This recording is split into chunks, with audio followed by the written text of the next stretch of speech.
Film Roh merupakan sebuah film horor dari Malaysia yang disutradarai oleh Emir Ezwan.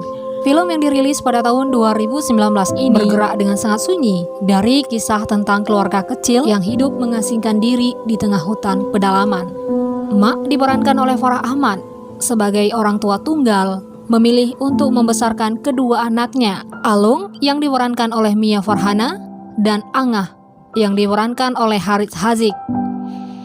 Dalam kehidupan yang terasing di hutan, mereka bertahan hidup bukan dengan cara-cara duniawi pada umumnya, melainkan dengan berpegang teguh pada hukum rimba yang melarang mempercayai apapun yang ada di hutan, khususnya pada hal-hal yang tidak bisa dilihat dan disentuh. Namun petaka kemudian terjadi setelah mereka membawa pulang seorang gadis kecil yang diperankan oleh Putri Kasih. Seperti apa cerita selengkapnya? Jangan lupa like, share, dan subscribe. Film diawali oleh seorang anak kecil yang berjalan menuju gundukan tanah dan menusuk-nusuk tanah itu dengan pisau yang ia bawa. Sementara ada sebuah rumah di tengah hutan yang ditempati oleh emak dan dua anaknya, Alung dan Angah. Emak meminta kepada anaknya agar memeriksa sebuah perangkap. Mereka pun pergi ke dalam hutan. Di sisi lain, seorang pria tua atau pemburu nampak sedang mencari sesuatu dengan memegang tombak. Seekor rusa masuk perangkap dan tergantung di atas pohon. Namun, Alung dan Angah meninggalkan rusa itu. Di tengah perjalanan, mereka bertemu dengan seorang gadis kecil, pakaian lusuh, berlumpur, dan berambut panjang.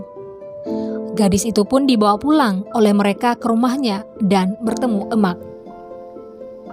Setelah anak itu dibersihkan, mereka memberinya makan. Anak itu hanya diam, bahkan untuk sekedar menyebutkan nama sendiri. Malam harinya, Angah menceritakan tentang rusa yang menggantung di pohon. Dan emak pun menceritakan kisah pemburu hantu. Tiba-tiba saja, gadis kecil itu mengatakan bahwa dia sudah tiba. Dia udah sampai. Suara sesuatu yang jatuh di atas rumah mereka pun terdengar. Setelah mereka melihat keluar, ternyata batu berserakan di depan rumah mereka. Keesokan harinya, mereka kaget mendapati gadis kecil itu sedang makan seekor ayam dan penuh darah. Gadis itu berucap, Bila bulan mengambang, kau semua akan mati. Sebilah pisau di tangannya mengakhiri hidup gadis kecil itu. Mayatnya kemudian dibawa ke hutan oleh mak. Sepulang dari sana, tiba-tiba seorang wanita tua sedang berada di depan rumah mereka sambil memegang batu-batu yang jatuh semalam. Namanya Tok. Ia mengatakan bahwa batu-batu itu akan membawa sesuatu yang buruk bagi keluarga emak. Ia pun meminta Alung dan Angah untuk mengumpulkan batu-batu tersebut. Segera sebelum Tok itu pergi, ia berucap kepada emak, harap mencarinya jika terjadi sesuatu. Malam harinya, Alung sedang menjahit baju. Tiba-tiba jarumnya terjatuh. Alung berniat mencari jarum itu dan turun ke dalam kolong rumahnya. Namun, anak kecil yang sudah mati tadi muncul dan mengagetkan Alung. Akibat kejadian itu, Alung jatuh sakit. Emak pun bergegas mencari Tok untuk meminta tolong. Segera setelah emak pergi, Angah yang sedang mengumpulkan arang melihat pintu rumah tertutup sendiri. Angah pergi mencari tahu, namun tidak ada siapa-siapa. Kemudian Tok yang telah menyiapkan darah ayam dan merpati putih, serta meminta Angah untuk membuang darah ayam ke dalam air dan memotong kepala merpati. Karena tidak tega, Angah hanya memotong seekor merpati dan melepaskan seekornya lagi. Pada malam harinya, saat mereka sedang tertidur, tiba-tiba emak melihat dirinya sendiri dari balik kelambu sedang memukul batu. Namun saat emak membuka kelambu itu, sosok itu pun menghilang. Dan di pagi harinya, seorang pria tua yang muncul di awal film tadi berada di depan rumah mereka. Pria itu menanyakan apakah mereka pernah melihat gadis kecil. Namun emak mengatakan mereka tidak melihatnya, serta menyuruh pria itu untuk segera pergi. Pria itu kemudian melihat tempat kediaman Tok. Malam harinya, Alung tiba-tiba terbangun dan membuka pintu. Darah segar mengalir di kakinya hingga menyentuh lantai. Alung kemudian pergi meninggalkan rumah dengan membawa sebuah lampu menuju hutan. Saat tersadar, Alung ternyata berada di dekat mayat gadis kecil tadi. Alung berusaha mengambil lampu di depan mayat itu dan bergegas pulang. Namun, mayat gadis kecil itu ikut bangun dan mengikuti Alung. Angah yang sadar Alung tidak ada lagi, langsung bangun dan membuka pintu. Namun, Alung yang ada di luar sedang menjerit memanggil emak, justru melihat gadis kecil itu di pintu. Ternyata rumah itu bukanlah rumahnya. Sementara Angah yang sedang di pintu tadi melihat sesuatu terbakar di depan rumahnya. Ia pun mendekati api itu dan ia kaget. Yang terbakar itu adalah gadis kecil kemarin. Ia pun tersadar. Alung berada di bawah pohon bambu di tengah hutan dalam keadaan takut. Seorang pria tua berkapak lantas menolong dan mengantar Alung ke rumahnya. Emak kemudian marah kepada pria itu dan menuduh pria itu telah berbuat jahat. Emak pun menodongkan pisau ke arah pria pemburu itu.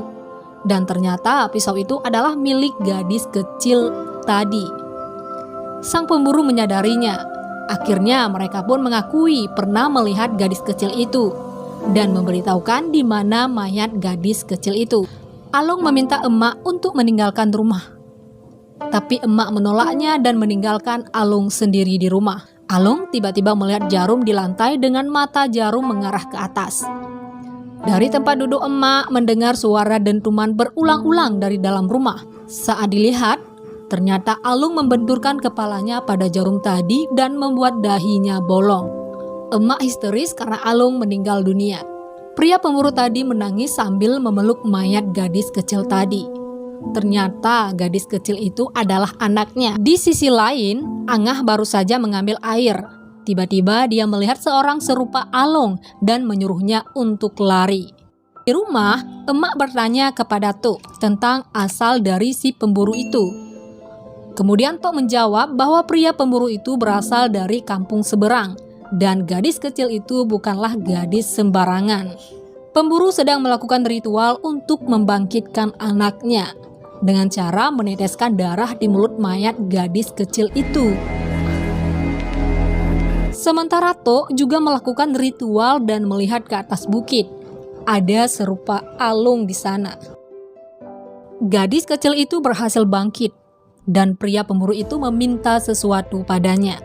Keesokan harinya lagi, pria pemburu itu datang ke rumah emak dan mencari Angah. Namun emak menentangnya.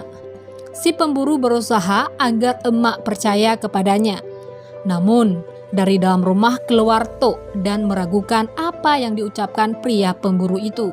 Tok dan emak mengusirnya, tapi pria pemburu itu meninggalkan tombak untuk emak. Emak pun berniat menyusul pemburu itu untuk membunuhnya. Aku rasa kau perlukan lebing ni lebih dari aku. Terlihat Angah sedang menarik seekor rusa. Lalu pria pemburu itu menjatuhkan Angah dan menggorok lehernya. Namun dari belakang sebuah tombak menancap di dada sang pemburu. Malamnya sang pemburu dengan tombak di dada ada di hadapan Tok. Si pemburu mengatakan jika ia sudah membunuh Angah karena Angah sudah dirasuk sama seperti gadis kecil anaknya. Lalu diperlihatkan bahwa yang dibunuh pemburu bukanlah Angah, melainkan seekor rusa. Sementara Angah melihat bangkai rusa dan di belakangnya ada sosok Alung. Di rumah diperlihatkan mayat Angah dan emak dalam keadaan kritis. Lalu ada Alung yang menyiramnya dengan minyak. Dalam mangkuk besar berisi air diperlihatkan ternyata Tok adalah seorang iblis. Semua kekacauan itu terjadi karena ulah Tok. Sebabkan tanah, kau sanggup celakakan diri kau. Film berakhir setelah Alung membakar rumahnya sendiri yang di dalamnya ada mayat Angah dan emak.